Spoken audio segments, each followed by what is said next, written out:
Napot tayo mga police kits, natay Oplan Kabuhayan, CIK program, rice packs, trophies, volleyball balls, basketball boards, and of course, ang atong PhilHealth cards nga libre. And bahay na po sa infrastructure, kahatag kita og mga multipurpose building, multipurpose pavements na 700,000, construction of roads 300,000, construction of pathways 200,000, and construction of roads again 500,000.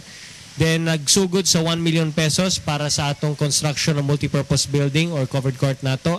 And ang pinakabag-o nato is another 1 million pesos para sa completion sa atong covered court dinhi sa Barangay 7-A. Apan wa pa dinhi mahuman ang pagpanghatag sa Kongreso sa barangay. Sa among pagbalik at ang iyang Men at Work.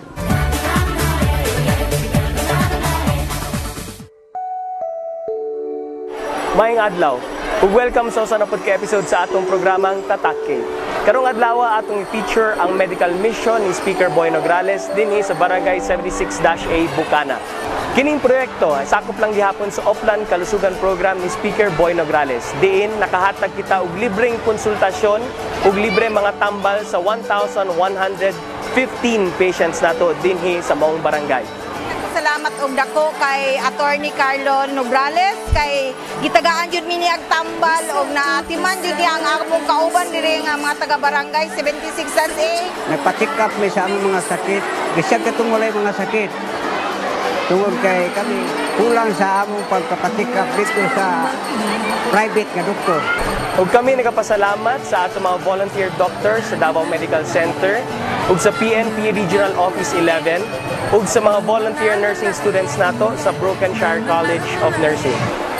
Ug maugkad to naglangkob sa atong programa kini si Atty. Carlo Nograles. Magkita-kita na po ta sunod semana din sa Tatak K. Mapuslanon alang sa komunidad ang usa ka lugar kung diin sila makapahigayon sa ilang mga pagtigom-tigom, attorney. Aduna may court ang 7-A Malvar apan katunga lang niini ang luwas sa init sa adlaw ug pagbukbo sa kusog nga ulan. Mao kini ang gihatagan nato og solusyon dinhi sa Men at Work. Sa mga barangay nga atong nabisita, tataw nga halos tanan adunay lugar diin sila nagapahigayon sa ilang mga pagtigom-tigom. Ang mga ginatawag nga multipurpose building o ang covered courts irado nga dapit sa mga katawhan kay mauni ang lugar sa mga nagkalain-laing kalihukan sa barangay. Sa mga kabatanunan, mao kini ang lugar kung diin sila naga-basketball o dili kaha volleyball. Sa mga paliga sa barangay, walay laing adtuan kung dili ang pinakaduol nga covered court. Mapuslanon usab ang covered courts sa mga gagmayng Kristohanong katilingban kay dinhi nila ginadala ang mga dinagko nilang katikaran ug sa mga kalihukan sa barangay pag-abot sa fiesta dinhi sa covered courts nagatapok-tapok. Sa among paglibot-libot dinhi sa Barangay Malvar 7A, kami nagkakaplag og usa ka covered court. Apan kini may dako nga kalahian sa uban nga covered courts. Sementado man kini ug kompleto man ang mga basketball boards, apan paghangad ang atop niini katunga lang. Ug kay katunga lang ang atop, katunga lang usab ang matagan og proteksyon sa init sa adlaw ug sa kusog nga pagbuko sa ulan. Kon diri ginaheld ang mga programs like mga dance contest, singing contest, basketball, mga volleyball, mga nanak. Dagan-dagan mga bad experiences diri court siya. Balikan kung naga-start lang dula sa basketball. Saya man gud ita kabalo sa weather gani, kalitlag ulan. So syempre mapospone na po ng dula. Panahon sa pista, mi one man ang pista niya. Kuan kana na nami basketball. Nami disco, mga kalingawan ng mga kandidata. Importante mo na kay panahon sa mapista ba, mag-ulan ba ya, kuan kanang lisod man, kanang dili mahuman kay, wapo din ang mahuman kay, dili maulanan. Ug walay laing nakit-an nga solusyon kundili ang pagtiwas sa atop sa maong covered court. Nakit-an sa opisina ni Speaker Nograles ang pagkamahinungdanon nga matiwas ang maong covered court. Migahin siya og pondo aron sa labing dali nga panahon masulbad na ang maong hangyo sa mga lumulupyo dinhi sa Barangay Malvar 7A. Kini ubos sa Oplan Kalsada Program sa opisina ni Speaker Nograles, kundiin ginatutukan ang mga pagpasemento sa mga kalsada, mga pathways ug pabuhat og mga multipurpose buildings o covered courts.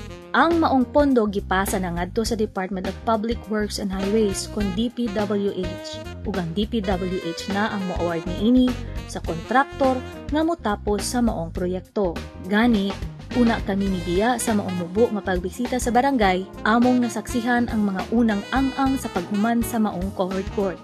Hinay-hinay na nga ginakalot ang pundasyon sa mamahimong poste nga patungan sa sumpay nga atok sa covered court. Ang dinalian nga aksyon sa opisina ni Speaker Nograles tagapamatuod lang nga walay problema nga dili masulbad. Ug puhon, mahuman na ang pagtiwas ug pagpahiluna ug atok dinhi sa ilang covered court. Ug ang ilang kaguol nga sa ilang mga pagtigom-tigom sila mga basa sa kusog nga ulan mawala na kay ang sugilanon dinhi sa ilang covered court masulbad na. Ang pasalamat lagi ko dugay ra man nga kuanhan yo ni Carlo. Dako kayong pasalamat.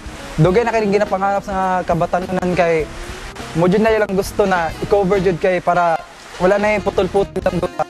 Wala na, dako kayong salamat. Attorney Carlo, no? Pinagi siyang amahan po nga si House Speaker Prosper Nograles.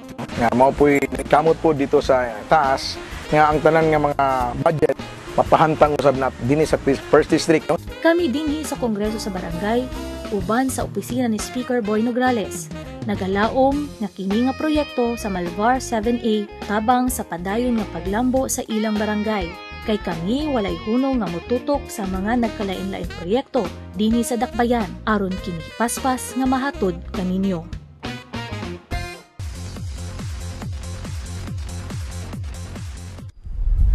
Ubay-ubay po din ang mga proyektong pangpanginabuhian ng atong hatod sa ilang barangay attorney sama sa beauty care and hairdressing training ug ang meat processing. Mao nang sa atong pagbisita malipayon kay sila.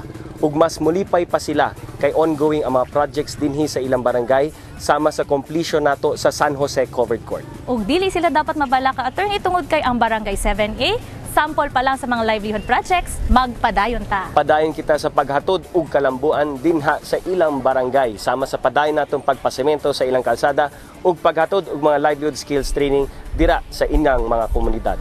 Busa kami nagpasalamat sa ato mga higala ug mga lideres nato sa Barangay 7-A. Hinubadan ni Kagawad Alex Alagon, Kagawad Bebot Jacinto, Kagawad Terry Ente ug kang Kagawad Alexander Manaw-Panaw. Ug pasalamat po di ay kita sa tanan nato mga higala sa unang distrito, sa akong asawa na si Marga ug sa akong anak na si Mateo. Asa na pod ka kita mulibot sa sunod semana basig sa inyong barangay na kana. Busa atangin ninyo kami sa among pagbisita sa inyong lugar matag semana aron saksihan nato ang paglambo sa inyong barangay. Hangtod sa sunod higayon, kini ang programang Tatak sa Kalampuan, walay gipili. Progresibo tungod ug alang kaninyo. Magpadayon nga motandog kaninyo ang Kongreso sa Barangay. See